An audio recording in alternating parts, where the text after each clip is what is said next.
This is about my daughter. I have a beautiful little daughter who reminds me of her big sister. And even though there's an age gap between them, they remind me of each other. Like the little one tries to be like the big one, and the big one is a great mentor to her. They're pretty. They're smart. And they're good girls.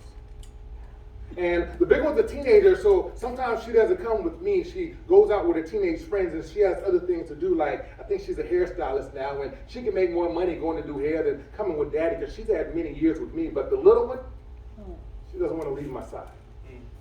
I mean, the little one doesn't ever leave my side. I mean, she talks to me all day long, and sometimes I have to just go somewhere where I can just try to get a break, and she comes there and knocks on the door too. It's like she wants to be with daddy. Right. And the funniest thing is when it's time to go to bed. When it's time to go to bed and want a little bit more time to do, they come up with the best excuses. Like on a Tuesday night, about 11:30 at night, she says, "Daddy, can we go to church?" Knowing church is not even open at 11:30 at night, but that's one thing it's hard to say no to. And that's when she gets hungry. And that's when she gets thirsty. And that's when she has to go to the restroom. And that's when she's scared. And that's when she has a story to tell me. All these things come up at 11:30 at night, and I'm saying, "Baby, you got to go to sleep." And sometimes I just let her stay up.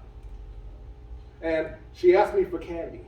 And I know good and well you're not supposed to give kids candy late at night. It keeps them awake and gives them a jolt of energy, but that's my little baby girl. And sometimes I realize that when I lay her down to sleep and I turn off that light, and I watch her close her eyes, I always say a prayer for her, and I watch her go into a deep sleep before I go into a deep sleep. And I realize that I've given her candy the day before, and I've given her candy again late that night. And I realize that sometimes I let her watch TV while she's going to sleep, and sometimes I let her tell me those crazy stories only because I never know when my time's going to expire. See, God maybe told you when you expire, but he didn't put a label on me and tell me when I expire, like canned foods, like I don't have a date, so it could be any time. And when I lay her down to sleep and I watch her go to sleep and I pray over her and I put my hand on the back before I go to sleep, I realize that I might not be there in the morning. So I try to make the night before the best night ever. So yes, I do some things a father shouldn't do. Yes, if I give her candy or cake, I make sure she has it because it's the night before, and that could be the last chance I have to give her candy or cake. Or let her stay up. And as long as your grades are good, baby, you can stay up a little bit longer with daddy because it could be the night before. And I know one of these days it's going to be the night before, just like you.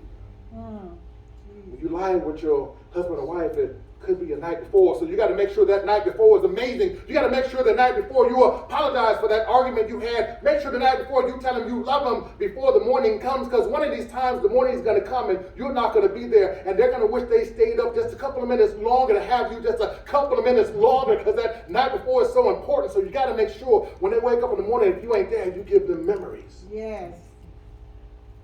You got to make sure they have stories to tell about daddy did things he shouldn't do the night before, but that's the last memory they have.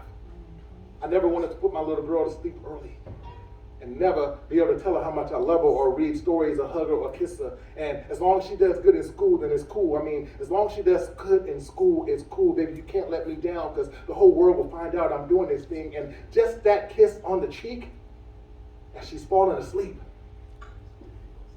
prompts me to thank God for the day and pray and pray and pray that in the morning there's something I can say. I love you. But just in case I said it the night before, baby girl, Taylor Moore, I love you. And make sure your night before is the best night before you can ever have. Make sure you kiss somebody. Make sure you love somebody. Make sure you put your hand in the small of somebody's back, and make sure you apologize for the way you acted if you acted in a way that you don't want them to remember for the days and the days and the days and the days to come. Don't be done the night before. Baby girl, if I'm here in the morning, we're going to have a wonderful day. Yes. And every night before is going to be a wonderful day. And every time I pray and you fall asleep and I kiss you on the cheek, it's a gift. Jesus.